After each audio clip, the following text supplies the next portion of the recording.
Uyghur yazğıçısı Jaloliddin Bahramning Ko'mirchi Bala nomli romani.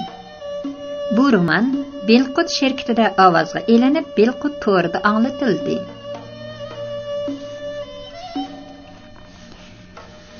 Do'rjalla yaylig'idan qaytib kelayotgan qimmat baholiq mashina Newtu Kalibeshi kun qayrilish bilan shaharga kirib keldi.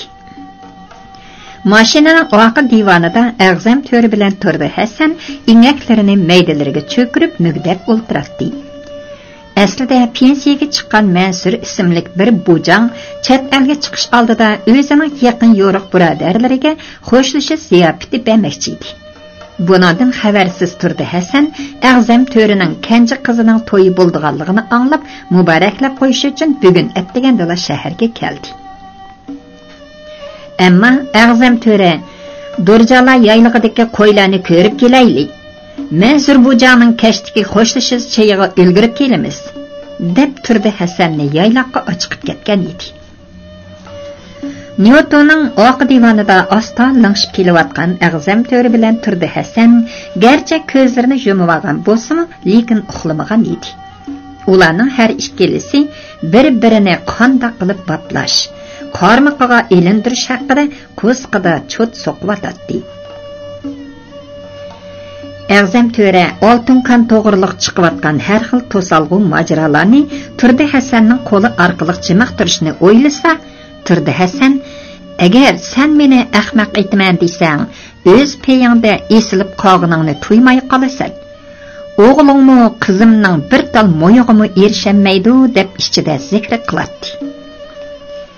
Turdi Hasanning bundaq g'azabga kelishining asosi bor edi. Buningdan 3 yil ilgari oltin kan rasmiyatlarini bejirish oldida yuz sog'liq himmatiga ko'ngil tindiranmagan turdi Hasan hal bo'layli deb qolgan ishni to'xtatib qo'ydi. Albatta oltin kandan iborat boylik xazinasining darvozasini ochib berishda katta iltifotga yuz sog'liq degan qanchalik himmat hisoblanadi? Noiti 30-40 ming so'mlik chog'liqli bir nima. Bu degan necha 10 tuman pulni leganda elib kelsa-mu arziydi. Shunga bu past qiyri o'shini topqicha rasmiyatlarning uxlab yotganini gapqan.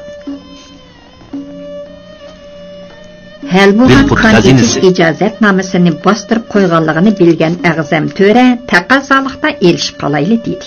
Shunga u kan ishga kirishib 2 yil bo'lganda 20 tuman mablag' hisobida bir oltin do'koni ochib berishni va'da qildi.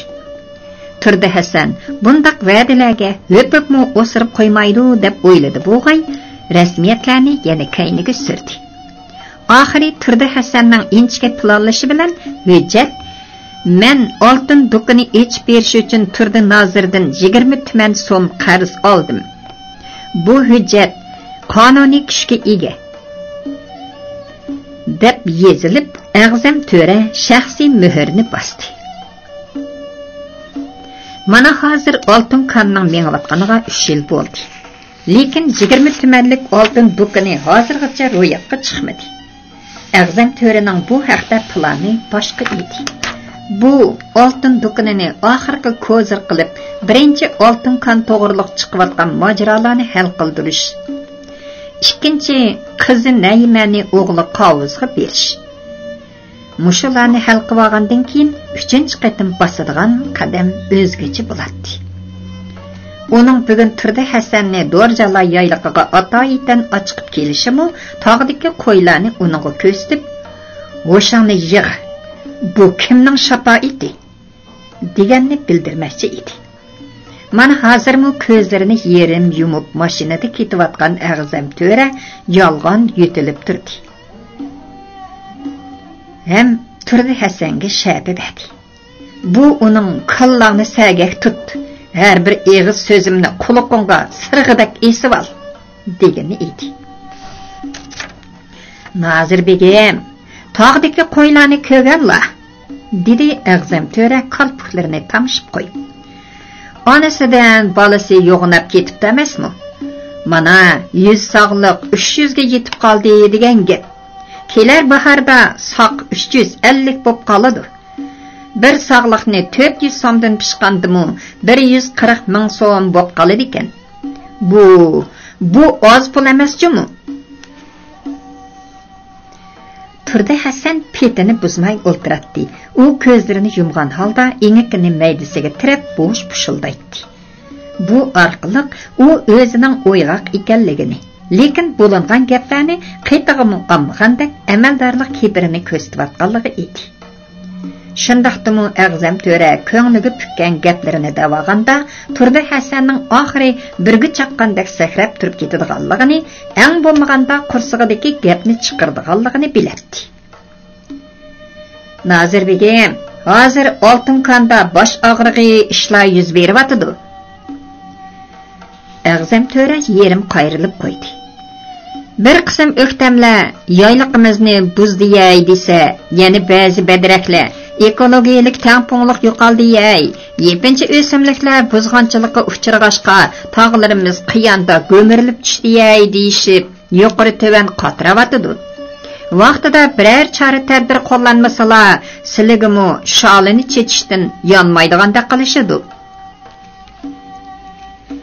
A'zam To'ram, menga qo'rqoq selavatamlar?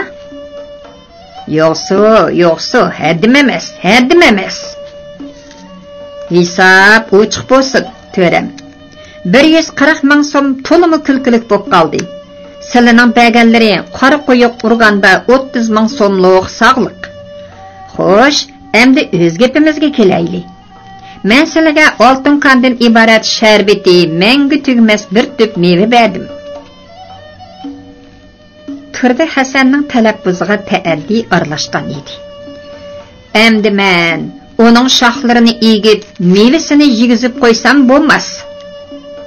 O'zlari qo'l uzatib, tikan, to'pichoq, dog'larini tozalab yeslar bo'larmikin?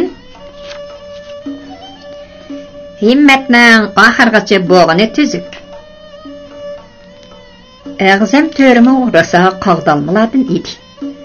Men bo'lsam islohot sarkisi, sizlar bo'lsalar siyosat yurgizgichi siyosiyon. Albatta, avomni tartibga chaqirish, hukumatning amr farmonlarini tashviq qilish, zavod, korxona xo'jayinlarini qo'g'dash sizlarning bosh tortib bo'lmaydigan sharaflik vazifalaridir. Bu taraflarini ezib ichirmasalmu o'zimga ayon. Turdi Hasan hujumga taraddudlanmadi-yu, biroq shu hamon ikkilandi. Men munosabatlik o'rin ham rahbarlar bilan birlikka kelib, qonunli hal qilib berdim. Buningdan keyingi ishlar mening vazifam emas. Nihoyatda yaxshi. Buni uqvog'inim to'limi obdan bo'ldi. A'zam To'rining ohangiga kinoya aralashgan edi. Nozirbegim, sizlar ko'rib boqqanmi? Qongda yotgan mushukni darhol yulib olsa, u tegidagi bir poch kigizni billa qamollab qo'pidi. Shundaqmi? Turdi Hasan zahardek kulib qo'ydi. Agar men o'sha g'alyanchilarga chaq qo'ymasam, sizlarmi meni qamollab qo'pidigan o'xshamaylar? Albatta, jon qayg'usida qolgan to'shqan chig'ida odam tishlaydi. Qoniga pichoq surilgan to'xumi tipirlab boqadi emasmi? Bu ikki qog'dalma qiyirlarning qursiq jengi davomlashqanmi bo'ladi. Ammo aynak to'siq ichidagi shofir mashinani shahar sirtidagi bir bog' bo'stonlik qo'yliga qaydirib kirdi. Mashina ikki tarafiga xuddi yeshil to'plarni tizivatgandek deb-dugulak yosh sidik ko'chatlari qad ko'tarib turgan chaqchuqliq yo'ldan 100 metrdak mangandan keyin oppoq gash to'riqlar qad ko'targan bino oldida to'xtadi. Mana bu A'zam To'rining Aydin saydagi donglik tochisi edi. A'zam To'ri bilan Turdi Hasan mashindan tushish bilan bino palampiyidan tovoq, dostxon qo'ltiqlagan bir muncha ayollar tushib ketishdi. Ular bu ikki mertibariga cho'nqur ta'zim qilishib o'tib ketishdi. Ayollarni uzitib chiqqan A'zam To'rining ayoli Zarifxon o'zi bir g'irish bo'g'ini bilan zahri 10 g'irish ayol edi. U Turdi Hasanga susla ta'zim qilgandan keyin nashtirini oymayli tiqdi. "Vey tova, kenji qizimizning to'yiga qo'pvatimiz. Xol ayxinim muborak bo'lsin" deb beshini tiqibmi qo'ymaydi? Menchu Urumchi g'uljilarda 4 ning oldi bo'lsam 4 ning kayni. Mana bu atrofdagi to'nimaganning hammasi kirib qiladigan ish kuch bormikin deb yaxshi ko'ngillarni bildirib atadi. 15 mo'liq dachisi bola shundoq yo'g'onchi bo'lamdi-ya? Turdi Hasan, bu ikki qoqbash bugun yong'oq tushib qolganmi nima? So'qish qilib oralda turida deganlarni ko'nglidan o'tkazdi-yu, lekin chandirmay chiroyiga kulki, ovoziga muloyimlik tusini berdi. Ko'ngillarga kamison Zarifxon og'ich xinim. Xol oy haftadan beri rosa mijoz yo'q bo'lib qolib, o'zirisini qilgan edi. Sizlarga deb bo'g'icha yoyloqqa chiqib ketdik. Bugun atdiganmi men bilan kirmoqchi edi. Lekin chiroyingiz sal asliga kelvason deb to'sib qo'ydim. U sal asliga kelvasa, ati o'gin kelib o'zlariga o'zlari aytdi. Bo'ldi. Ağzam töre ağzını ümelligen xotinini silkip, lavzı qoğunның urug'i köp deb, muşun xotin haq deganning vit bilan rasm qoidasi tugimaydi. Qani, uyga marhamat qilili, Nazir begim. Ağzam törening uyi Yevropa uslubida selingan edi. Bulgar qiqilgan eshikdan kirgandan keyinla keng ozoda sayna bo'lib, xuddi shaxmat taxtasidek pol ustiga yeyitilgan aynak faqirab turibdi. O'ng tarafdagi yoyi shakllik poyanda silingan palampang ikkinchi qavatga tutishib, oldiga usib chiqqan balkon oltin hal berilgan naqshlar bilan ziynatlangan edi. İkinci hem birinchi qavat koridorlaridagi eshiklarning to'laliqidan qancha yig'izliq uy borligini belgilab bo'lmaydi. Turdi Hasan aynaklik saynaga kirishi bilanla egisligi bir g'irishmi kamaygan uzun tuklar qoplab ketgan. Hatto ko'zining qayerdaligini belgilab bo'lmaydigan oppoq bir pista inchga qovab yurib kelayotganda aynak polda teyilib yiqildi-da, Turdi Hasanning oyog'i ostigacha serilib keldi. Ağzam töre, "Geni, man kirib ket!" deb vaqirishi bilan pistimi ko'zdan yo'qoldi. "Qani, tu Nazir, bu kichik mehmonxonaga marhamat qilsila." Turdi Hasanning pistiga olishidan xijil bo'lgan töre osta g'udunshib qo'ydi. Bizning qovuzning qiziqmaydigan nimasi yo'q. Bir necha kishilik suhbat yoki g'izalanish uchun loyihalangan bu kichik mehmonxonaning o'ziga tushlik haybati bor edi. O'tirdagi tomoq ustilini cho'gilitib qo'yilgan divanlar xurmarang bulg'ar bilan qoplangan bo'lib, uning yupirmoq shakllik yo'lanchiklari, yan salasullari oltin hal bilan sirlangan yog'och qapartma gullar bo'g'ashqa bakmi ko'rkam ko'rinadi. Mehmonxonaning kungayga qaragan bir temi boshdan oxir aynak bo'lib, deraza takchalarga tizivatgan har xil chini tashdaqlik gullar o'ppidi echilib ketgan edi. Tosh aynaklik tom shkaflarda xilma-xil farpur buyumlar yiqiqdak lilildaydi. Bu arliqda xizmatchilardan 30 yoshlar o'tchasidagi cheqir ko'z, qora qumchoq, yuzlari yumaloqqina bir cho'kan, ustalga tatliq turum quruq yemishlarni tizib, chinilarga choy quygandan keyin chiqib ketdi. "Qani, Nazir begim, kashlik tomoq pishib bo'lguncha bu narsalar bilan qursaqni estalab turaylik. Yoyloqda yegan go'shtlar, ishkan sut qaymoq, qimizlar nalada qoldi?" Ağzam törining talabbuzi moydak yumshoq, simapdak siliq edi. Davomliq savdo ham pul muomalasi bilan umri o'tgan odam oshundoq tez o'zgarishdan kelamdi nima? U baya o'zining sal chakdan oshirib etganligini his qildi. Demasimi qo'lida huquq kaltigi, siyosat imtiyozi bor mundoq odamdan yeniklik bilan qo'lini yuyib, qo'ltiqiga surtib etkili bo'lmaydi. Hissiyatning kayniga kirish nodonlarning mantiqisi. Hissiyat oldida yursa, aql oqida o'milab qoladi degan gapni ajabmi to'g'ri deb ekan. Albatta, ba'zida aytilmagan toshmi qonşarni yarada emasmi? Altın kandiki ağzamning tuyiqini sirqitayotgan to'qinoq balolar olma biz biror ish terib qo'ysa, yanala shu odamning oldiga berib cho'qildaydigan gap. tog'dagi mol ham sauna monchisining boshqurish, omonliq degandek har xil rasmiyatlariga A'zam To'rining burutini ta'virtanmaydi.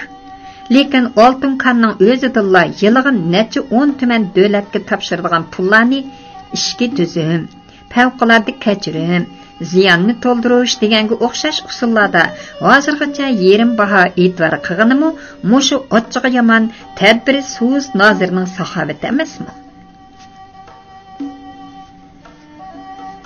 Tunazir, tog'dan kelgacha zerikishdan bir ish degandek ozroq chiqib qo'ydim. Ko'ngillarga hargiz olmasala. A'zam To'ra qo'ngan shexi midirlasa, darhol boshqa shohga yetkiladigan odam edi. Endi o'z gapimizga kelsak, o'zlariga atab Urumchi do'nko'rik atrofidan bir do'kon so'zlashib qo'ydim. Bu qaytim Urumchiga berib qolsam, yaxshi ustalardan tepib zinnatlashga berib etaman. Nima?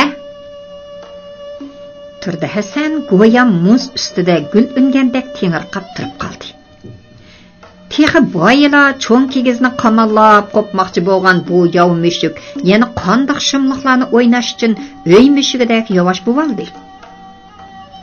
Turdi Hasan uning boyiqi raptoriga qarabla qamchisini tukirgan edi.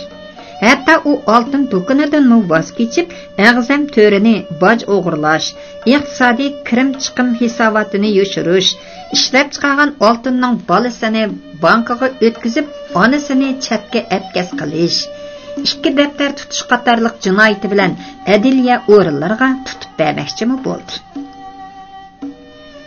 Lekin bu o'yimi chek bosmadi. Chunki Oltin Kandan elanadigan davlat beji boshqurish haqqi, ishchilar sug'urtasi, kon omonlik sug'urtasi degandek har xil iqtisodiy rasmiyatlarni davlatning nomrod rayonlarga qartilgan favqulodda kechirim qilish siyosatiga kirgizib, tuzumni buzgan, qonunga xiloflik qilgan o'zi tursa, bu o'zini o'zi tutib berish-ku.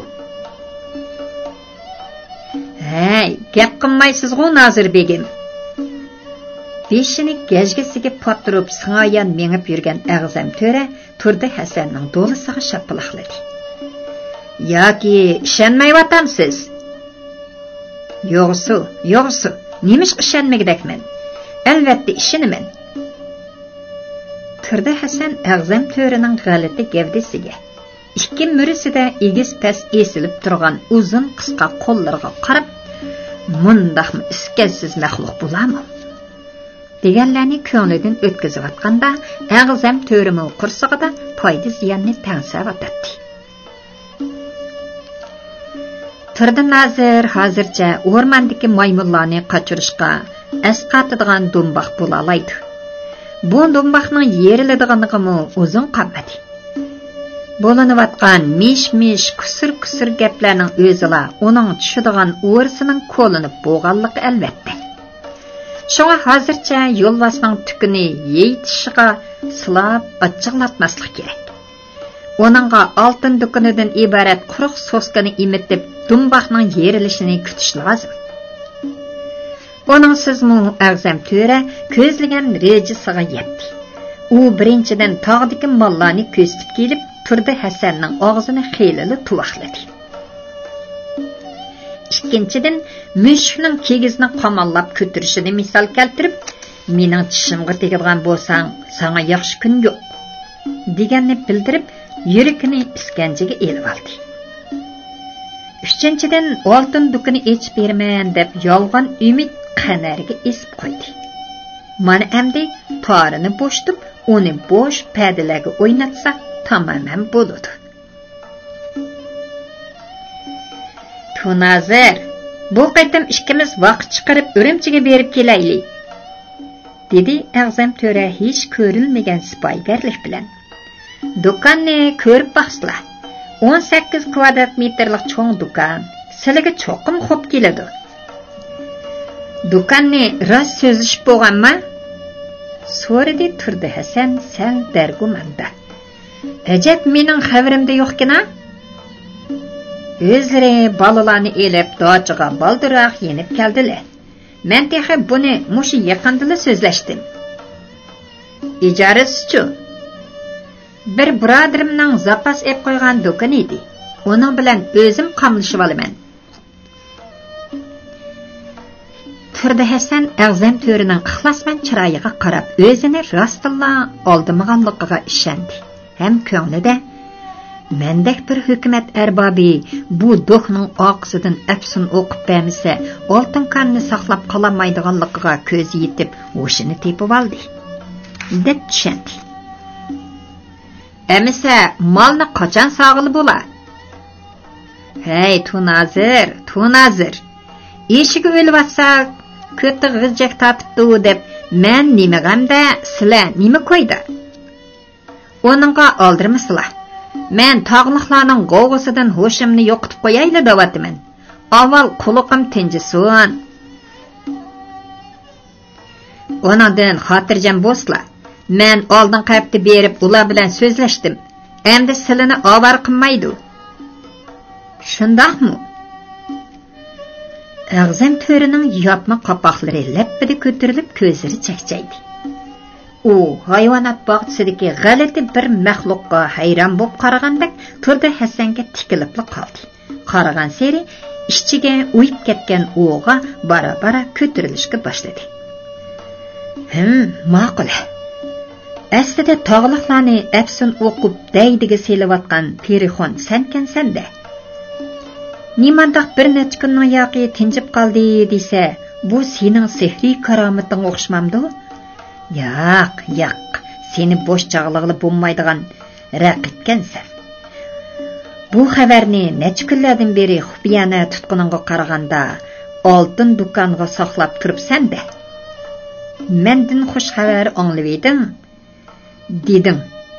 Bo'lmasa ularga karomatinglarni ko'rsatinglar deb maxfiy yorliq tushirib, meni usul o'ynatmoqchi miyding?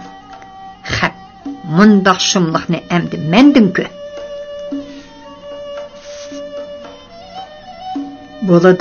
Bo'ladi.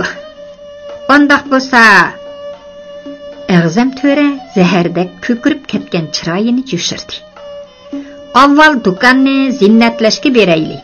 Ondan oltin pishiqlaydigan ustalarning eng komillarini topili. Albatta, xom oltinni xom peti do'konga sog'ilib bo'lmaydi-da.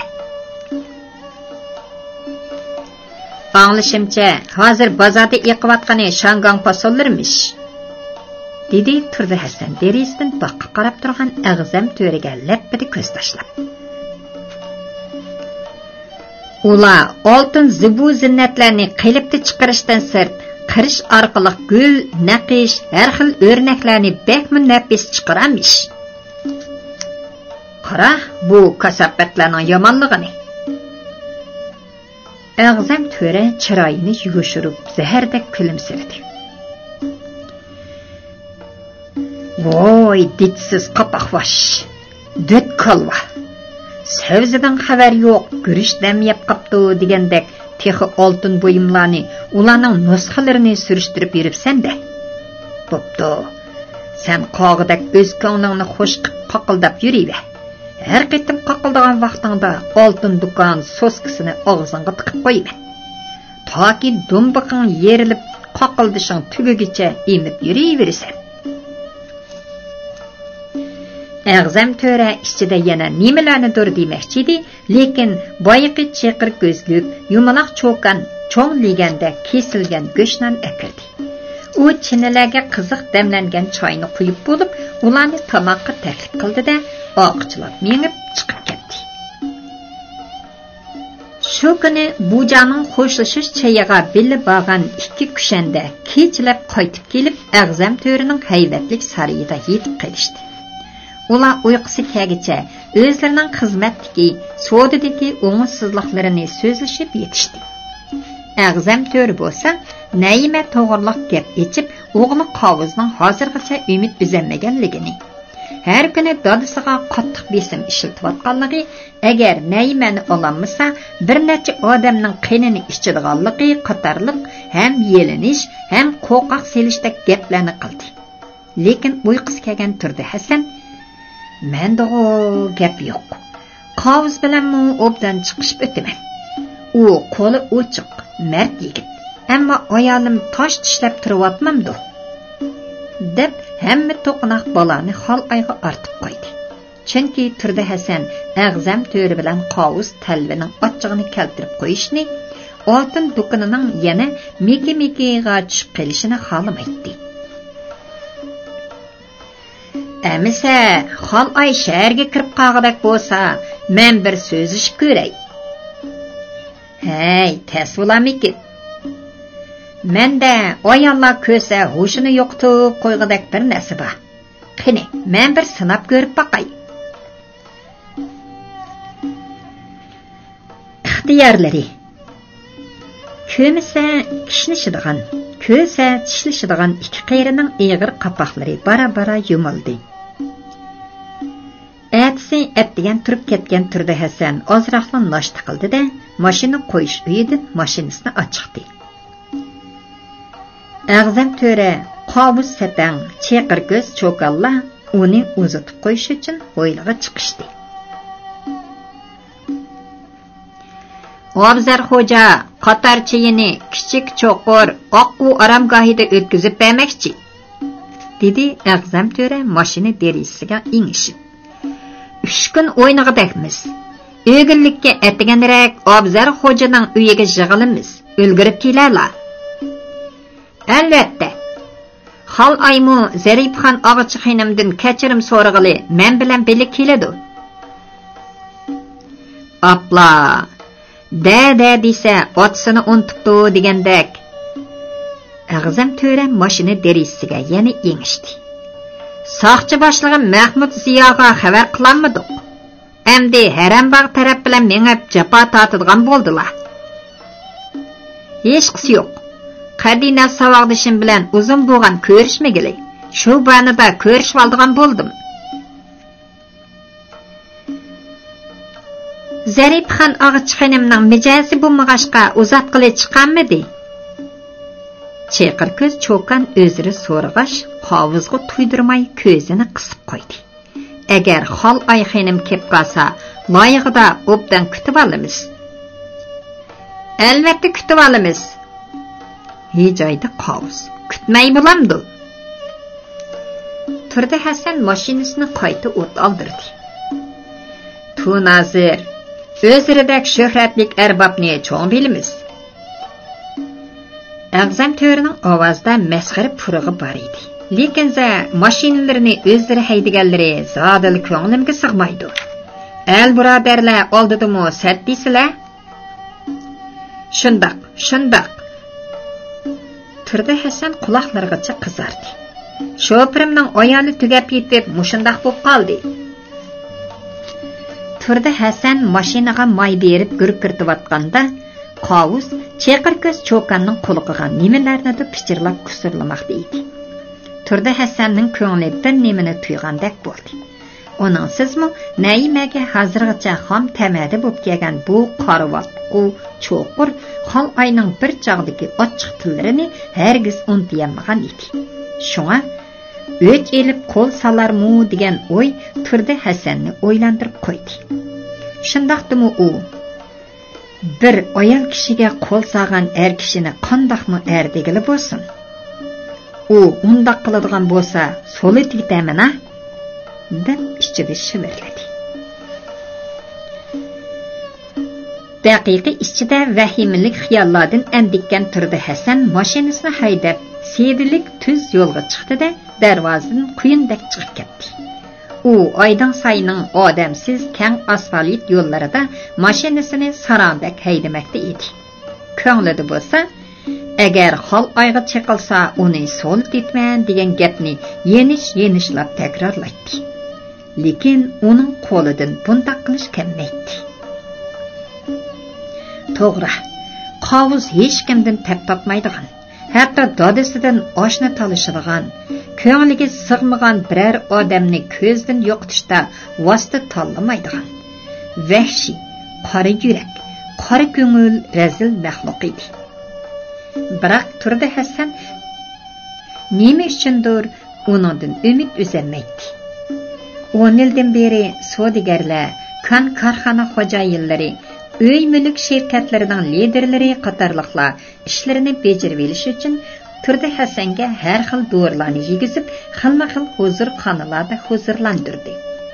Keyincha birinchi qitimda bo'ridek vahshiy qilayotgan Dora ikkinchi qitimda o'z kuchini ko'rsatmadi. Turdi Hasan bara-bara orman ba, darmon yo'q, oqti ot bo'lib qoldi. Shundaqdimi odam ko'ngilga taalluq sonliq chiqishmaydi. Hatto sakratda yotgan qerimu u dunyolikni o'ylamay, yosh xotinining kimlarga qoladiganligini o'ylab kundashligi tutadi. Shunga ularning cheksiz ichinish ichida "Hey, ko'ngil o'lgandan ko'ra odam o'lgan tuzikkan" degani beka emasdi.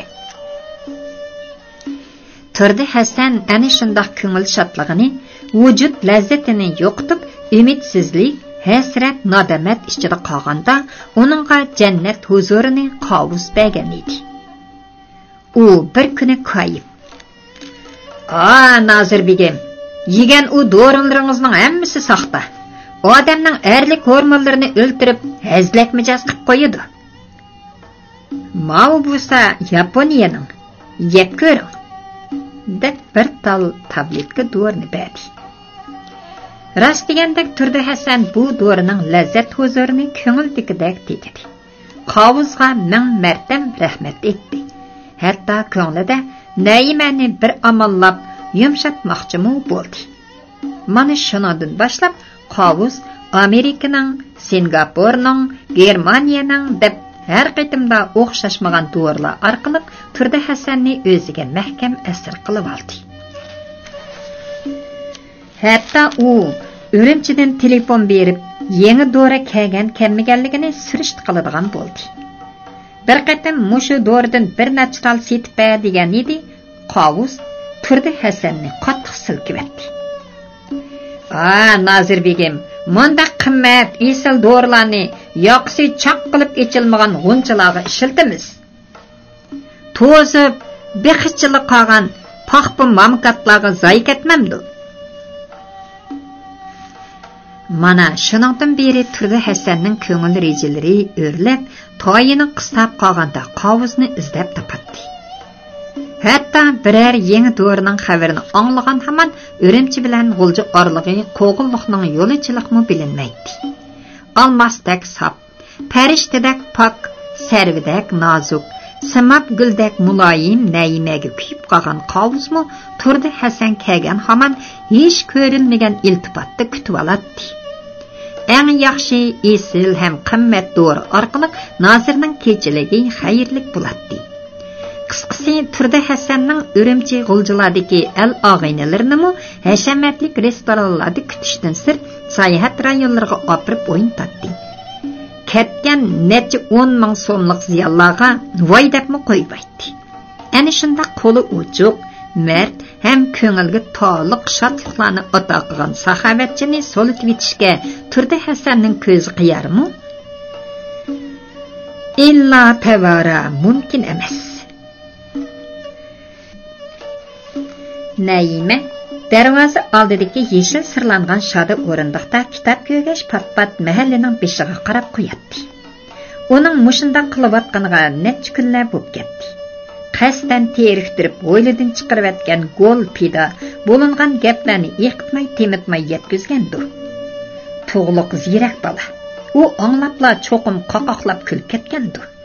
Agar uning biror zarur ish chiqib qolmagan bo'lsa, bu chaqqicha kelatdi. To'g'ri, yashinib qolgan bo'visi badavatdi. Og'rib tatib qolmagandir. Yaqay, Xudo o'z saqlaydi. Yoki heliqi rost gap qiladigan kirpa deyishni unutib qoldimi-ya? Mundaq bir xalq qo'shig'i bor. Qalbidan shamol chiqib o'rivatdi barangni, bog'lab qo'ysa turmaydi ko'ngil degan sarangni. Qadimdan tatib el nag'machilarimiz bu qo'shiqni naqsh qilib aytib kelyotdi. Rost deydi. Ko'ngil degan bir sarang.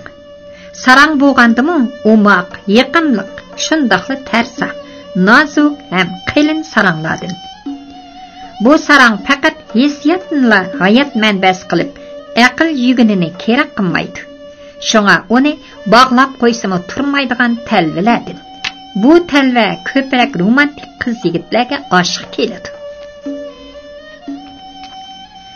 Tug'luqning sadafdek oppoq nam tishlarini parqirtib kulishlari, qora rang haqidagi mantiqliq mulohizalari, yumorliq chaqchaqlari, cho'riq bilanla xampaga sakrabdiman degan vaqtidagi sodda muloyim qarashlari, cho'ng ko'zlarini qisib turib shundoqmi xon qiz deb hayo bilan qizirishlari, uning pok vujudidan parlagan axloq fazilat shuolalari albatta. Naima bu tunji uchrashish xotiralarini untay deb qancha tirishib ko'rgan bo'lsa-mu, qiyirishqandek dammu-dam ko'z oldiga kelib oladi. Abnasi bu qari yigit birovlarning tip-tinish qalb ko'liga cho'kmoqda edi. Naima o'ziga o'zi qoyib. Bo'ldila, opamga va'da bergan tursam, u bir ko'mirchi balog'i deb gul bo'yiga bag'an sir sing'atgan sarang tuyg'ularni ilojiba o'zidan yeri qilishga tirishadi. Ammo Naima ularni ittirgan siri ular xuddi Makkaning yo'lidagi ro'dupaylardek texmi chaplashmoqda edi. Bo'libmi jimjit kechalarda bu o'g'ri tuyg'ular ishik yo'chiqlaridan, deriza ko'znaklaridan, bo'sug'i orliqlaridan o'milab kirib, sherin uyqularni buzatdi. Ko'ngil o'g'irlaydi, tong otqicha oq kechalarga hamroh qiladi. Ajab ish. Bu qari yigit davomliq Naimaning ko'ngil ekranida. Pokiza kiyingan, kiyimlari ratlik, qop-qora yirik chochlari oqiga taralgan holda kichik mashina aynikidan Naimaga chaqchaq qilayotgan qiyofatda paydo bo'ladi. Muhabbat kitoblarini to'la ko'rib, estetikalik tilaklarning, romantik xiyollarning oshiqi bo'lib qolgan bu qiz uchun ko'mirchi bola g'oyiviy dunyodagi daryolarda oqqan Tohir, Beston tog'larini kasgan darvish Simon Farhod, jazira cho'llarda sarson bo'lgan Majnunlardek ko'rinmoqda edi. Cho'ng shaharlarda qiz cho'qonlar qachotchiligidan buzilayotgan erlar oldida ko'mirchi bola go'ya tangri teg'idek mazmut, yuragi op-oq cho'qqalardek pok edi. Dastlabdan axloq yuzasidan kechirim so'rab qo'yish o'yiga kelgan Naima kunlar o'tgan seri dodisi cheklagan seri inson cheklangan narsalarga texmi hirisman keladiganligi uchun tug'liq kelmagan seri uni ko'gisi keladigan, birdam yerimda mungdishib qizlik istaklariga malham izlaydigan darajada taqatsizlandi. Shuningga qaraganda dunyoda muhabbatning qadriga yetadigan bir narsa bor. U bo'lsa-mu vaqt. Qarang, tug'liq bilan uchrashgan birinchi kuni "Jinim oppa, u bir ko'mirchi baliq-u" degan Naima 10 necha kun ichida sarang ko'ngilning kayniga kirib, qanchalik tatli xiyollar, umid va umidsizliklar ichida yashamadi. Texi o'lishgan kecha ko'rgan tushidan keyin u xuddi uyatliq ish qilib qo'ygandek opsi hol ayni ko'rsimi, oshpaz xotin oyat bo'yi uchrab qolsimi, yuzini qochirib yurdi. Uni shunchalik uyatga qoldirgan qandoq yuzi qilin tushdi u.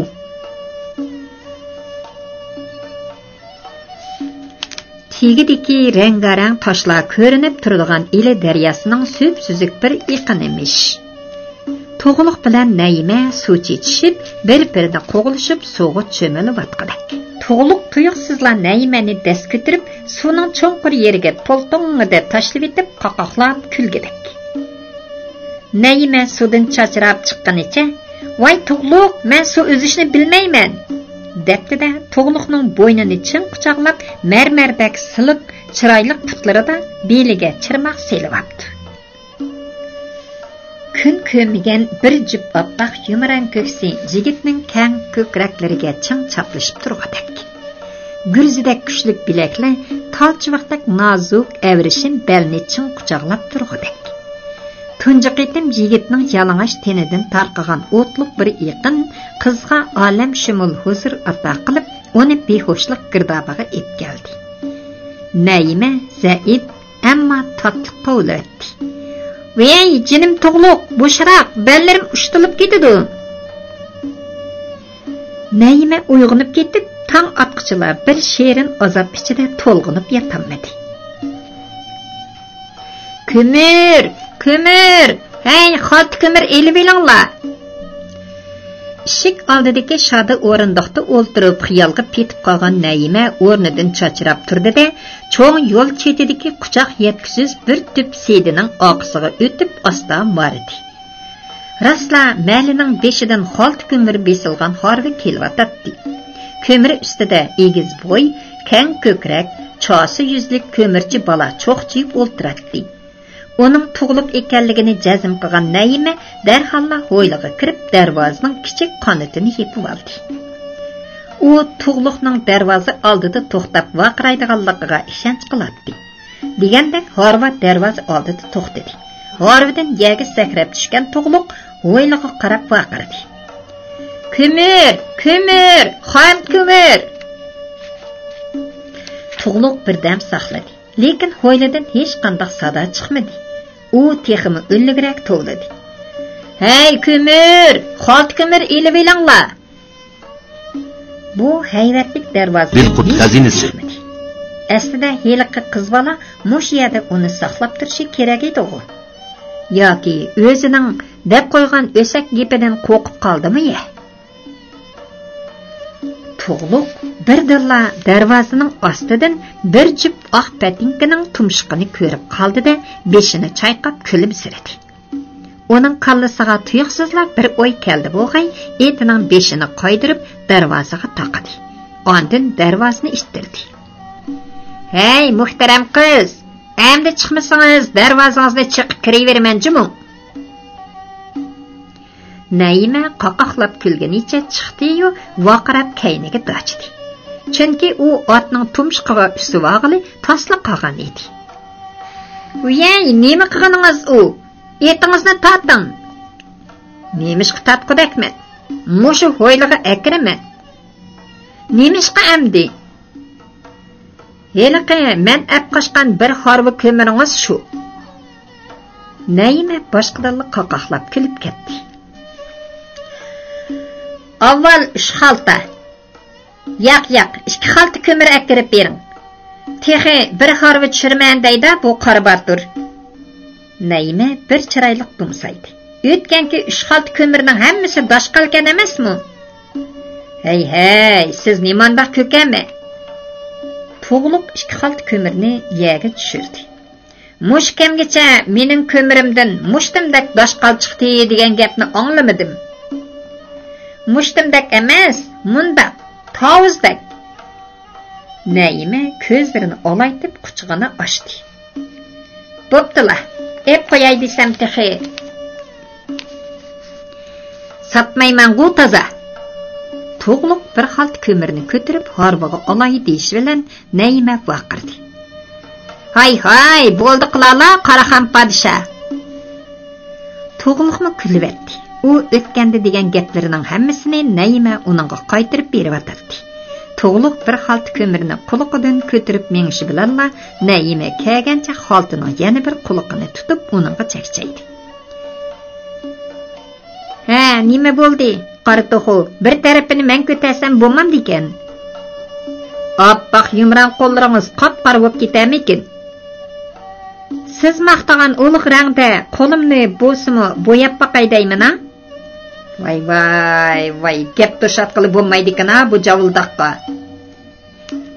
Ular 2 xalt ko'mirni belli akirib yer osti uyiga to'kiyotgandan keyin har ikkilisi bir-biriga qarab kulibdi.